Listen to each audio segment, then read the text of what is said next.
we've seen a lot of moralism coming out in films over the last few years and also in film criticism. What kind of explains this turn, which some people have called pop culture's great awakening? And how should we respond to it? Well, it's interesting to call it a turn because moralism in American, popular culture, literature, et cetera, has long been considered a problem, like a disease of the culture that we are disinclined to take on the kind of full adult ambiguity that makes black and white decision making so difficult to impossible in most cases. So, but I know what you mean by the. It seems as if a kind of permission, something happened in recent years that has led to a kind of onslaught of, and certainly the internet has boosted this beyond almost all human belief. Of now one gets to weigh in morally on every work, on every action, on every tweet, and there's a kind of gusto to it that can get quite terrifying. But trying to come up with what specifically did that, the certain social media forums are often blamed. Is it simply a radical political helplessness? We don't know what to do. We feel helpless to do it. This is something we can do as a kind of social corrective. We can weigh in as that kind of what would have been presented in old movies as a little collection of townspeople with pinched faces who are the ones who are the social guardians. Now we can all take on that role and feel some sort of satisfaction and a kind of spurious belief that we're doing something, we're having some effect in the world and on people's overall behavior that we don't feel perhaps that we can get politically. So I want to follow that up by asking, there's as you were saying, the films themselves can often kind of exude this moralism or this didacticism or whatever, or want to impart a lesson to viewers. But I think the other side of the coin, which you were getting at a little bit, is that we see this coming out in film criticism as well. I know that the late theorist Eve Sedgwick, I think, referred to it as good dog, bad dog criticism, where where that mode of criticism is we look at a movie or a work of art, and we're really only able to judge whether it's progressive for the time period or reactionary for the time period. So, I wanted to ask you about this because I don't think that your film criticism does this. But at the same time, you are a film critic for a socialist magazine with obviously a political agenda. So I suppose the question is, how do we engage in political critique without kind of resorting to this good dog, bad dog style of criticism? Or maybe a follow-up is also, do you see that type of criticism being actually useful at times? I think it can be useful at times, and I think initially it started off being useful, and I think the idea was initially it was quite political. We have a kind of proud history of both filmmaking movements and critical movements that accompany them, attempting to address the way the kind of stealth ideology of movies and other media are having a huge impact on us and have to be countered. So identifying in what ways a film that might pass as even being political in a progressive way, being able to sort of say, no, it's actually doing this other thing, seemed like an important part of the process once upon a time. I think it is morphed, however, and I think I was kind of there for that. I was a film studies grad student at UC Berkeley, and I was there as a kind of study of film in perhaps more complex forms, turned fairly steadily toward what I felt were quite rote symptomatic readings. So you read every film as the symptom of a sick society, and your goal becomes I know it's there, and I merely have to find it. And that can really render things simplistic in a hurry. If you know you're going to be rewarded for a kind of find the bunny in the picture that is in the picture, revelation of how this thing airs in terms, especially, and this is very much came out of the academy, how to sort of reveal how this airs in terms of representation. It was once race, class, gender were the big three. Class was very much put aside. And this was something that literally happened. You were in seminar rooms as people began to mock the very notion of a Marxist critique that involved class. And gender sexuality came much more to the fore, and these were actual strong trends in the Academy in Film Studies and in other humanities departments. So it's an odd thing to have witnessed this, to have been there as this was kind of happening, and as those types of literally, papers written for conferences, publications, a consistent reward system got set up in terms of you being able to take those kinds of actions in terms of your analysis and your application of theory. So I think it's bled out into, which is strange. So many trends in the Academy don't, but I think those did. And again, I think it's given people at least something they feel they can look at and judge fairly readily. As we're in more and more of a crisis culture, and I think there's just increased helplessness, people really are grateful to have one thing or two things or just a few things that they know they can look out for and judge in terms of ideology. When we're just in a time when I think people feel very confounded politically, especially. They just don't know, even if they are left-leaning or feel that they are strongly left. I think it's very nerve-wracking to wade in now and try to make political claims that you feel confident you're not going to get completely roasted for afterward. I certainly go in with trepidation every time. Every time. Yeah, we feel the nervousness on this show every time, Yeah. Yes. What's the result? Every show is our last show. Absolutely. And it's, the hate mail rolls in. Right, yeah. Yes. And something, Jen and I were talking about earlier was, this idea of, can art be a catalyst for political and social change? And at least for me, I think this is where people go wrong. Both people that identify as liberals or leftists is like this belief that like art actually can serve as a thing to build a movement, or do politics. So like, what do you think of that? Does art do that, or can it do that or not? It's confusing because art had a proud history, art, including cinema. And I find it harder and harder to believe it can have a strong impact. And I don't know if I'm simply being persuaded of that, or if I feel the same kind of world weariness. Maybe I know too much about it. It seems like we look back in the 20th century was the great era of experiments, if we're going to single out cinema, for seeing how much political power you could harness through cinema. So going all the way back to, Lenin usually gets pride of place for saying, for us, cinema is the most important art, clearly knowing we're going to be able to harness the incredible power, its incredible emotional and persuasive power, its mimetic qualities. It presents a believable image of reality, intensely believable image of reality. There's all these reasons why it becomes the ultimate art for a whole series of movements that continues on internationally, that continues from the left up through at least the 1970s and then dies a kind of horrible death. Is it simple jadedness because people can say, well, it never gave us full communism. It never did it. Is it just kind of a sense of exhaustion? Is the torrent of media starting maybe, in the 90s and then steadily picking up speed gotten so great that we can no longer even imagine? At best, I think we would say now it could augment. No one would be more delighted than me to see an independent film movement that was strongly, strongly political. And that's the only way I see it happening. I just don't see how we'd break the headlock of a couple of multinational corporations that own all media. At this point, we get an occasional one-off film and we're all excited, like, yay, Parasite, yay, yay, sorry to bother you, or whatever, or TV show, White Lotus, really great.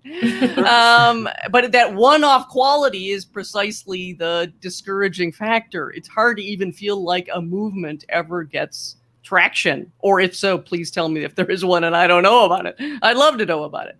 But I think for so many people, the idea of the propagandistic film from the left either means, especially if they haven't read their Chomsky, if that's the bad propaganda, is the bad stuff the Nazis did in the 30s. Even the word has a kind of old-fashioned connotation, I think, for a lot of people, and a negative one.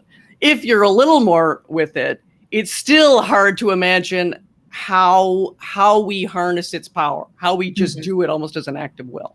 So I think part of the despair is in going, I just don't even see how it would have any large effect. There's too much media. There's too many people watching too many things to have a huge effect.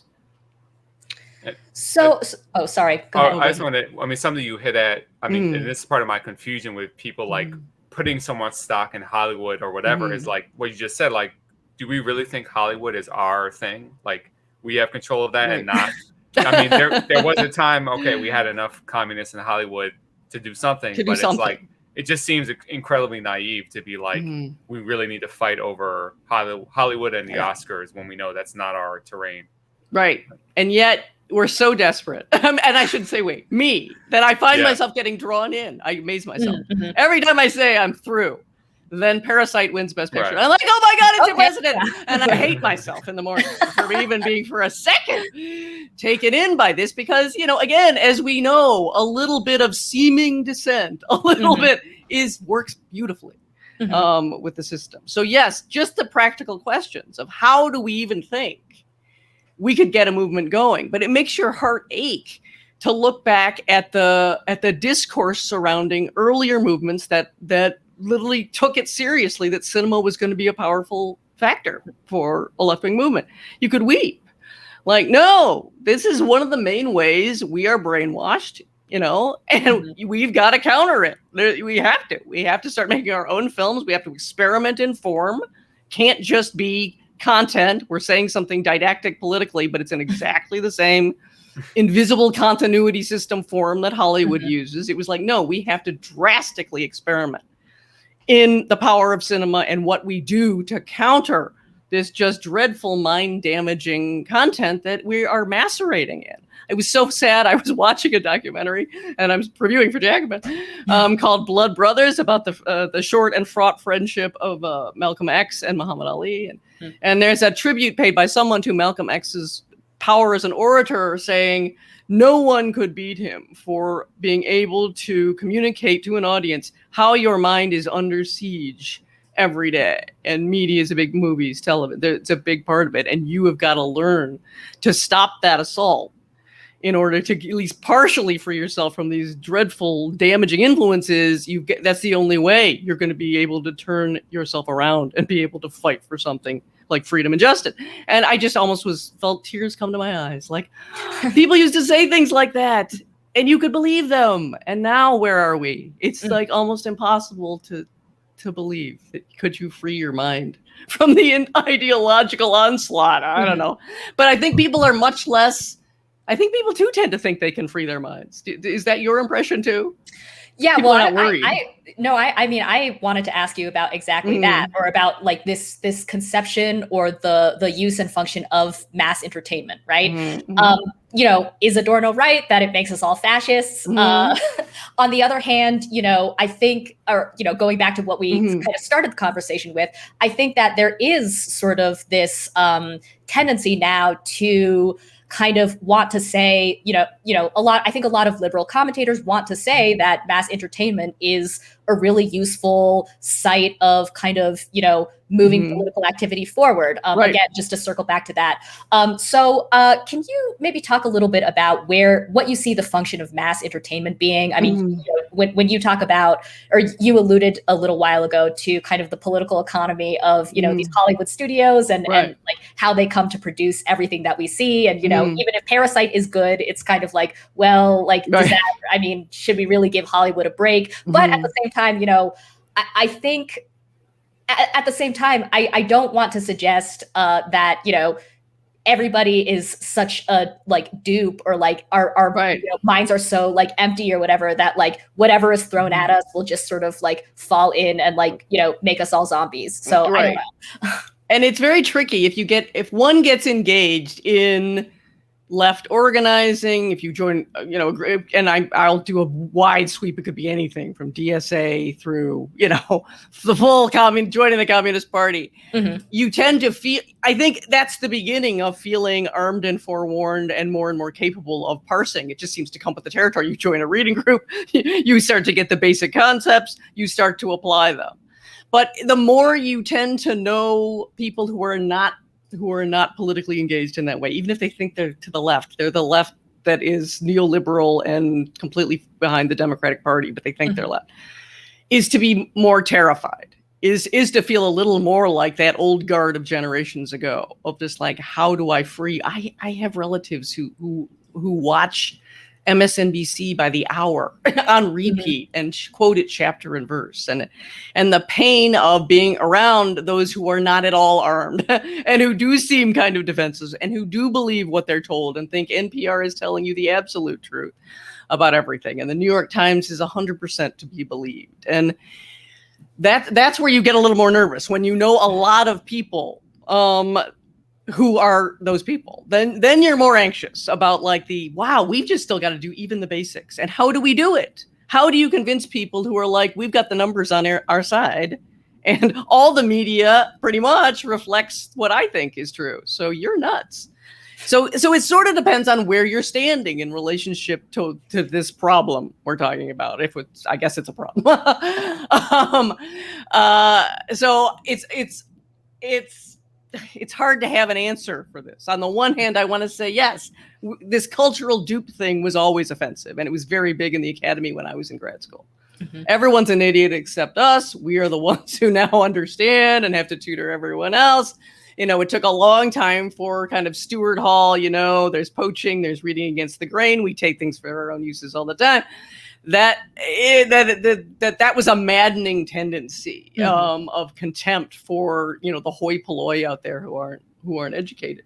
But there's also a level of terror of the extent to which if people aren't already seeking it out, what is their access? To any other way of thinking about the vast gushings of mainstream media. And that I don't have an answer for. Maybe you guys are young. You tell me. We're too brainwashed. I mean, we're far gone. Yeah, exactly. We've been brainwashed since birth. Well, do you have like relatives or people you know who are definitely not brainwashed? Well, to follow up on this and really to go back to something you said before. This idea that in order to resist and fight back, we need to have defenses against the mass media culture. And to throw something out there, kind of as a devil's advocate, thinking about the worker upsurge of the 1930s. And it's like, by that time, yes, there wasn't TV. It wasn't as sophisticated, but like mass consumer culture was already consolidated. Through radio, music. And I'm sure many of those workers were imbued with that. But yet we still see this upsurge. Now, of course, did they build socialism? No, blah, blah, blah, blah, blah. But, and I think, maybe the traditional Marxist sense is that like, ultimately the material conditions can break through that noise, as I think like the Depression did. So I guess how would you react to that? The idea that, we still see that even a population that is under this mass entertainment consumption industry will still fight back, even without having the defenses up already. Right. Certainly that is hard to argue. We certainly had mass media in operation, and yet had a lot stronger, union memberships, labor, activism. We made more progress, it seemed, in other eras. But then you wind up going back and forth, kind of depending on the era you're looking at. Where does the whole Frankfurt School come from? They come from the question there was the successful Russian Revolution. You got a Soviet state. You had World War I that was so much anguish and disillusionment that there's literal art forms that are about we need scorched earth now. Really radical art movements. And they're like, how did we not? The biggest fear rolling through Europe is that revolutionary impulse is going to come and it's going to wipe us all out, the ruling class, and it doesn't happen. That's how you even, as far as I know, begin what we consider the era of trying to address what do we do about this, the ideological state apparatus? What do we do about creeping brainwashing? I don't know. I'm as torn as you, because it does seem like I think everyone feels like there's something fundamentally, we tried it.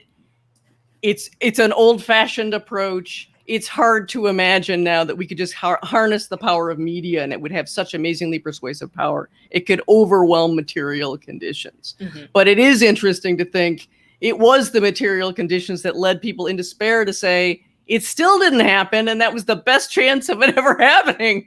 And what else is in play here that we're maybe not seeing that would cause people to live their lives and practice their politics in utter utter defiance of what their material conditions are?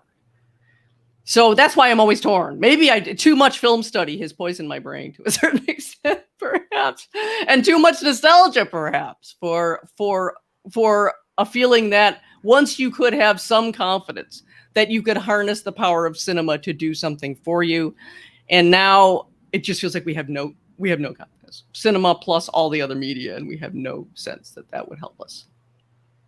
And, when it comes to media, and I feel like we've asked this of a number of our guests, in the last year, something interesting that's happened since the first Bernie run. I mean, there's this whole new ecosystem of, essentially independent left media. This channel, but including others that get way more views than we do. And, there is something about that's hopeful. Although, I always tell people like, look, what we're doing now, I'm sorry, is not the height of political engagement. Right. Like, you know what I mean? The YouTube propaganda. Yeah. Right. We definitely should not overstate what this is, but I do think it is somewhat significant. There are so many more outlets that are ready-made for people can go to kind of combat this ideological onslaught. What do you make of maybe this new left media ecosystem? Do you find it hopeful or not? Where do you think it might go? I tend to find it a little more hopeful than perhaps if you're being intelligently cynical, maybe because I'm part of it.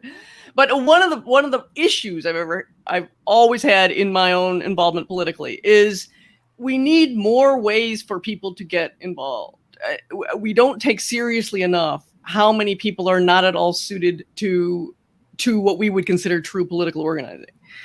There's got to be things that people can do to be part of a larger movement, and I don't think we cast a wide enough net. Everybody, I'm sorry, is not going to be a good canvasser. I'm sorry. No. But we always say that everyone can. Everyone can do it. Everyone will be great to No, I think we need a far greater diversity of fronts that people can attack in their own way. Is it going to be the thing that turns the tide? No. But not only the more people can find something that they can do and be very engaged and very involved in, but the more people can simply see there's more of it. You want to be able to always point people to go listen to this show, go watch this, go read this news source. The more you have of that, the better it's going to be. Because, you really can use that Matrix example that was in so many academic studies. So the Matrix, this is a great example of the ideology argument. Is you're in the Matrix from the time you're born, so you don't know you're in the Matrix. You're the meat battery that's running the society. But it's such a convincing illusion, right? Why? Because everything reflects it back to you. So the more things that can possibly break through in any way, large or small, the better. I used to love to read about third cinema events where even to go to a movie, much less to make the movie in certain nations at certain times, could have, gotten you arrested and maybe killed. That there would be artists doing poster art outside. There would be people reading their poems. It was a kind of all in, everybody, as many people as we could get to be involved in this event. That's better. Mm-hmm. Even if, the poem ain't going to do it. The poster ain't going to do it. But the more you can engage people and say, yes, there is something you can do, the better off we're going to be. Is my simple from each according to his ability. Absolutely. And we're not as good at it as we need to be. I can't say it. I think the real quote was from each according to their canvassing ability. Right, yeah. And I say this as the worst canvasser, which is why I bring it up. I did it. I sucked. Maybe I could have gotten better, but well, I do want to turn to your specific ability in some detail, actually, because you have an article in the recent print issue of Jacobin called Blue Collar Jocks. It's a great article, and you basically look at 1970s sports movies, right? Mm-hmm. And you have this argument that they're interesting, even though lots of people tend to think of them as formulaic or even lowbrow. So talk to us a little bit about the Jock movies. What is significant about them? And I have a follow-up, but please, okay. Jocks. And it's even to do the Jock movies is so embarrassing, right? Of all categories, I never thought the editors would go for it. And I will confess the reason I wanted to do it is because two movies I love are The Bad News Bears and Slapshot. And I wanted to figure out how I could write about them. So that was when I started watching more of these 70s sports movies. And I was just shocked. at the practically Harlan County, USA level of grim reality that forms the backdrop of a number of these movies. I had seen some of these when I was a kid, and I did not remember those effects at all because, again, they tend to be, not all. Fat City, for example, is God. Prepare yourself if you're going to watch that movie. It's so harrowing. But many of them are comedies, and again, there's this feel-good element, at least for people who like sports, of the big climactic sports contest, whatever it is, sports ball, all that. It's that they would combine those kind of feel-good, fun movie elements with, even in the comedies, these absolutely devastating scenarios. Slapshot is about a failing minor league hockey team in a town where the only industry is this one industry that supports the whole town, and it's closing.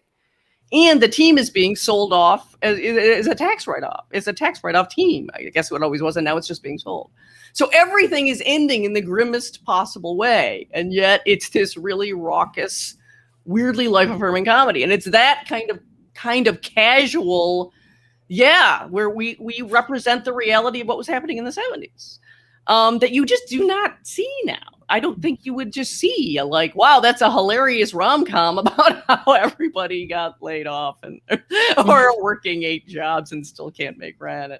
You wouldn't tend, I don't think, to see nearly as sharp a combo of elements that don't seem to go together and yet are thrilling when you watch it.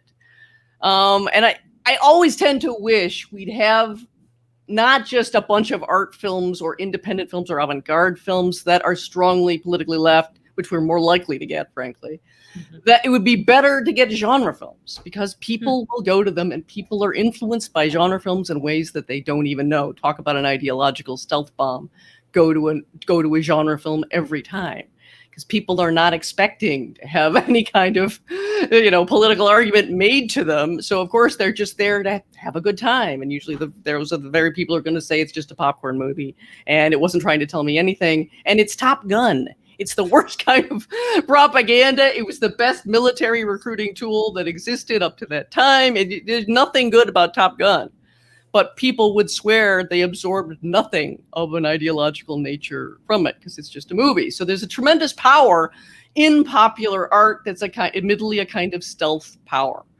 And there's a number of movies that are during a number of periods where you can watch things like there's a comedy called The Devil and Miss Jones, which is all about, trying to unionize a store. And it's got stars and it's charming and it's a screwball comedy. And you're like, what would it be like to have 10,000 of those movies? I know we're saying Hollywood can't really help us. But again, just to have another reality, a reality that's anything like your own reality reflected back at you would seem like some sort of a godsend. I mean, this is actually a perfect segue to what I wanted to follow up on. Because, as you said, overwhelmingly now, TV and movies, I mean, they depict the lives of the upper middle class and the affluent. And, recently I've kind of especially noticed this among, shows and movies that depict mostly Black characters. And I'm kind of seeing it very clearly of how it's framing this recent racial militancy. It's always talking about, the aspiring Black entrepreneur or this or that, or trying to move up in the corporate world. But I guess, why does it matter that like the experiences of working class people are not being reflected in media? Like what effect is this having on our culture or our political culture or on everything? Well, once upon a time, people would have talked about just a dangerous level of disconnect of just like your own consciousness of yourself when it's never reflected back at you. You can wind up believing in a world that actually is, in fact, that is the result. You wind up believing the world is what you should know it isn't, and that can be a tremendous danger. Italian neorealism, what is it all about? It's this post-war film movement that's all about saying, look, we spent X number of years watching fascist entertainment that was all about the upper classes living in, all white Art Deco apartments answering white telephones. They were called white telephone films. And no one was ever going to take a camera outside of the studio, literally walk out with a camera and show you what the streets looked like and show the poverty and show the rubble from the bombs. And so that's what we're going to do because people will stand for a tremendous amount of disconnect. Like they won't even notice like, wow, they're shooting in an apartment and this is supposed to be a working class couple maybe. And it's 4,000 square feet and it's New York. They could never, most people will not even notice that. They just make a mental adjustment upward in class, and you could argue start identifying upward in class. You don't identify with your own experience. You identify with the one that's constantly mirrored back to you, which I think that is a real thing. I think I can attest to some of that growing up before I had any exposure, to left-wing politics and, just simply a better way of reading the world. I think I was very much inclined to think of myself as, I can still remember a kind of gasping and going, oh my God, I think we were lower class people. Because I had always just assumed I was middle class because everyone said they were at least, in fact, everyone, even rich people would say they were middle class. Everyone, when I was growing up, said they were middle class. So we thought we were middle class. And I look back and I was like, we weren't. But I couldn't say that to myself. I couldn't somehow realize I wasn't. I think it's because the whole world told me you're middle class. Everyone in America is middle class in these years. Of course, now that wouldn't happen anymore. But I think there is that real danger that you identify with people you are not. There's a reason people don't want to be called workers still. That as soon as you say, what we need is a worker party, all you can think of is who would join except the already committed hard left. Because just calling myself a worker in the American culture in which we live now is kind of calling yourself a failure. It might be a little less bad than it was, maybe, but it's a terrible tendency for all of us to want to think somehow I'm identifying up. And I think that is partly a media thing. I want to ask what you make of this kind of other trend in criticism. I think it's maybe a little less popular now, right. But it's this tendency to, I guess, read resistance into, again, everything. Yeah, mass entertainment or even pretty reactionary works of art. Mm-hmm. I mean, this is a little facetious, but maybe one example is people, there was kind of a trend a while back where people would be like, oh, the Britney Spears song Work Bitch is actually about the labor theory of value or something, and I think that a lot of those kinds of engagements were a little tongue-in-cheek, or again, it was, I think in its own way, an attempt to push back on kind of some of the dogmatic, didactic, good dog, bad dog criticism. But what do you make of this tendency? Is it still kind of going around? Is it useful at all? It doesn't seem to me it's quite as bad as it was, but maybe I'm dreaming, but it does seem like it's not as bad. No, I think it's died down too, but it's a little. But I'm reading, I don't know why I'm in such a sympathetic mood. Normally I'm so mean, but for some reason I just feel this tender pity. But it does feel like to me that there are an awful lot of people who are aware as things get worse and worse. We're just finally getting hit with so many disasters that people who could be comfortably liberal are less and less comfortably liberal, even if they're not really wanting to admit it, and want to feel like they're doing something or somehow they're on the right side of history, if you will. And one way of being able to do that is to feel like you're part of the resistance because you bought a t-shirt or something and it had some slogan like, oh shoot, I wish I could think of one of the Hillary Clinton or Ruth Bader Ginsburg ones. There were some feuds. But still she resisted. What was that? I can't even remember it. But still she, I can't think of it. Yeah, it was. But still she resisted. That would be on t-shirts and coffee. Yeah, or a notorious RGB. That whole cult of Ruth Bader Ginsburg was, oh, Jesus. So yeah, I think there, and I make this argument a lot, and it's unfair, and who am I addressing? Who am I telling to fix this? There's nobody to fix it, but just taking seriously the fact, however appalling it seems, that people are desperate to feel meaningful and to feel that their lives add up to something and mean something. And if they don't have something, they'll grasp at what they can get, and it is often going to be something bad. I can go by my cousins who all went hard right. They hadn't been that, but they went terrifyingly hard right in the years before Trump, and then became Trump supporters. And several of them had been in the military. In my family, again, lower class, military is an option. So a number of my family members wound up in the military. All of them, as far as I know, hated it. And the one who hated it the most, to the point that I'm told by my brother, who was close to my cousin, said he was on drugs the entire time, hard drugs. The only way you could get through it. I wound up having a big argument with him because he now was talking about how he was proudest of his service to the country that had helped preserve American freedoms. And I was just like, he's rewritten his entire history in middle age so he can feel that his life has meant something, that he's somehow done something he can look back on as meaningful and feel proud of. And I think people will do some very terrifying things to have that feeling. And if they don't have that feeling, they're going to try to figure out a way to have it. And that's something, it's too much of a burden to put on the left. It's too much of a burden to put on anyone, but it's something that I feel very intensely is, and I feel it myself, that people want it so much, they'll go to a lot of extreme and often really, we would think, very bad extremes to get it. And how we address that, I don't know. Mm-hmm. But it seems like to me a huge motivating force in wanting to feel like you're part of the resistance, for example. So Eileen, I think we are going to let you go soon, but I do have one final question for you, which is, what is The Shining about? No, I'm just kidding. The question, I mean, if you want to take really that on, we'll probably be here for another. Yeah, we would. We'd be here for a while. Actually, my real question for you is, I think, not unrelated, but it is, what are some of your favorite movies about capitalism?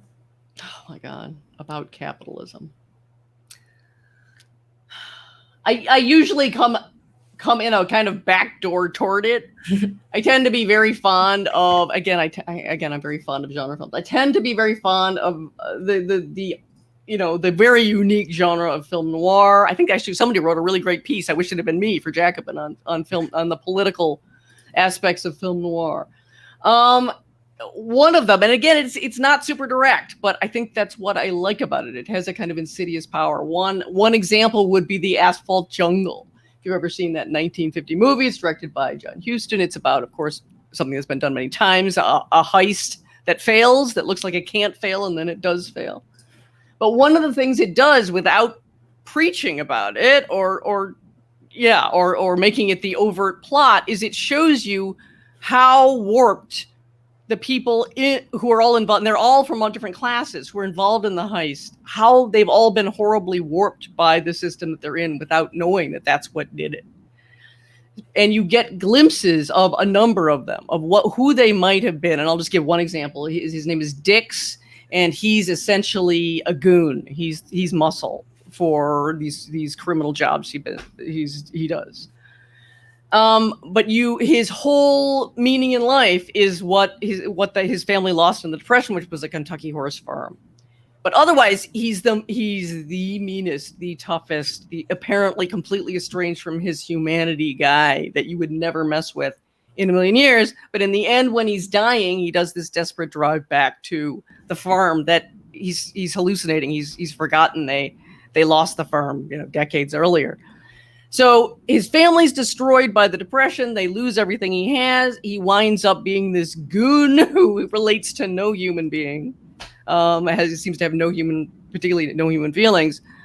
But you get glimpses at the very end that are very heartbreaking of who he might have been if that hadn't happened to him. And so he's one of the more extreme. There's even a wealthy lawyer who's like a real creep, where you even see moments with him of how doing what he did for a living and being in this prestigious position that he's been in, but doing heinous things all his life, has destroyed him as well. So it's this kind of very kind of tender and astute look at the very different ways people can be ruined by the capitalist system. Very moving film. If you like this video from The Jacobin Show, please hit like and subscribe and share with your friends. Thanks.